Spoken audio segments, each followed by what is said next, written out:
Let me ask you all a simple question real quick. Do you guys think we have enough races in the game currently? Pause the video real quick and answer that in the comments, because I want to know what everyone thinks about this entire thing.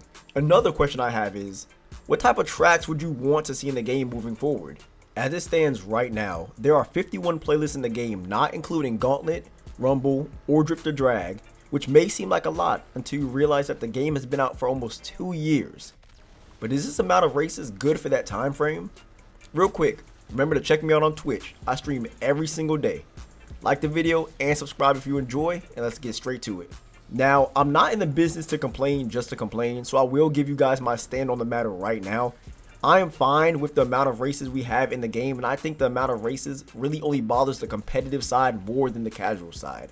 A lot of casual players not only hop on the game for a limited amount of time a day, if at all, and two, don't sweat out tracks over and over, so there is no annoyance of seeing the same tracks over and over again. When someone continues in rigorous repetition over and over, the thing that they do tends to get boring since it is done so many times. Casuals 9 times out of 10 do not have this problem.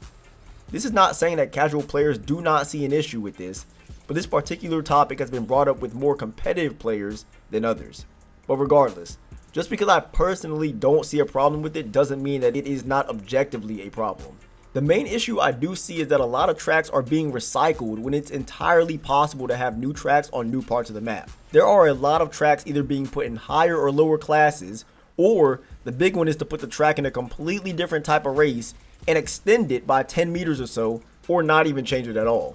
Plus, they have recently started getting into the habit of putting existing races backwards and calling it content as well. For example, instead of us getting a new S track, they decided to put a B class track in S tier with riding the L.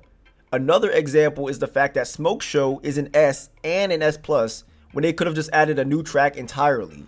People already play the track on one tier a bunch of times, so what is the point of playing it on another? Track Day Special B side in S plus is literally copy and pasted from Track Day Special from A plus, just reversed and put into a higher tier. Really? That is extremely lazy. The secondary point to this is that because the tracks are a literal copy and paste, majority of the time the cars can't even do the track ideally since the track wasn't designed for that tier in the first place. On the aforementioned B class track, riding the L, you drive it in S tier cars and you could barely even excel before having to turn. It's blatantly obvious that the cars are too fast for the track. It was a rushed choice to inflate track numbers and artificial content for new updates and or patches. This map is so big, and just driving around the game you can see a bunch of unused alleyways and streets that have yet to be used in a good way. To this day, Serial Thriller has not been added back to the game, and that was the most played S-class tier playlist in the entire game easily. So what Criterion said for their reasoning can be lumped in with a grain of salt, to be honest. Colossus, the A+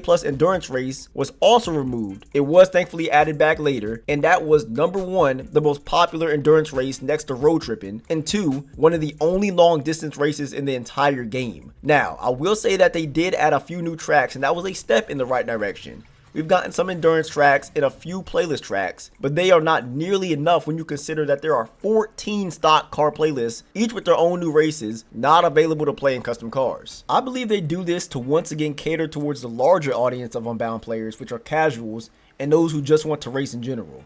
The competitive community is very small in Need for Speed in general compared to the casual community.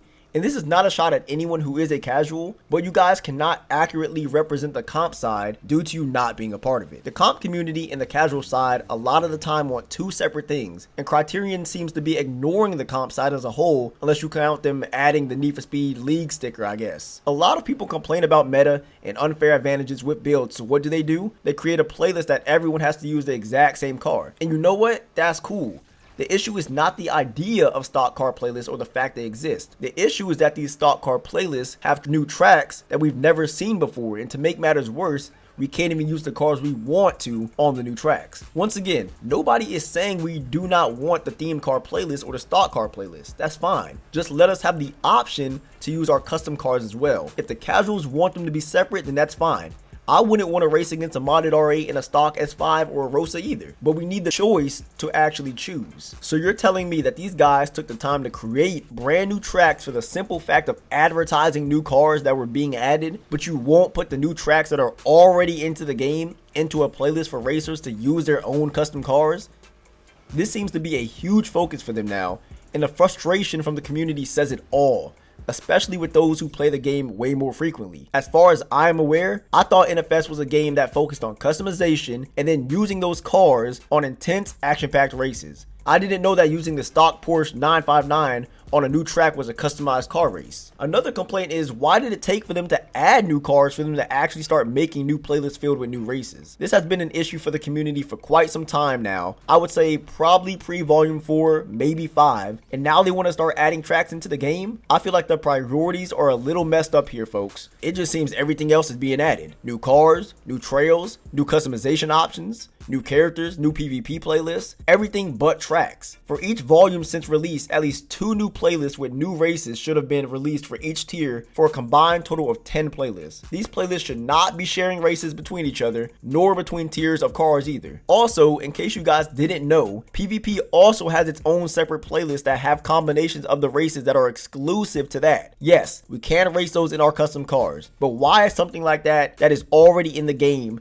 not available for free use in free roam? It's like they intentionally add content just for PvP to say it's new, but they don't seem to realize that the same people that play PvP also play on free roam. It's disappointing that some things are locked behind a certain game mode when that shouldn't be the case at all. But how do we fix something like this? I'm glad you asked. Let's talk solutions. For this, I'm taking inspiration from one of my friends, Fom, and using his Reddit post to really send it home. His idea of being able to toggle between the custom version of a new playlist versus the loaner car version is genius and beyond simple to do. The playlists are already in the game, and changing a little bit of coding around to allow players to swap between the two is definitely doable. The question is, will they do it? At the end of the day, there are so many things that they can do to the game, but simply just choose not to do them because they don't see them as a priority or game breaking in the grand scheme of things. Take for example how they knew from volume 1 the bridge was broken and going uptown. It took almost 2 years for it to be fixed, right? That's the sort of priority scale we are looking at with Criterion. One off-topic thing I want to discuss is the lack of playtesting for the tracks. Now, I know this isn't exactly what the video pertains to, but it's still on the idea of tracks in Unbound. For a lot of the tracks in the game, it just seems like they weren't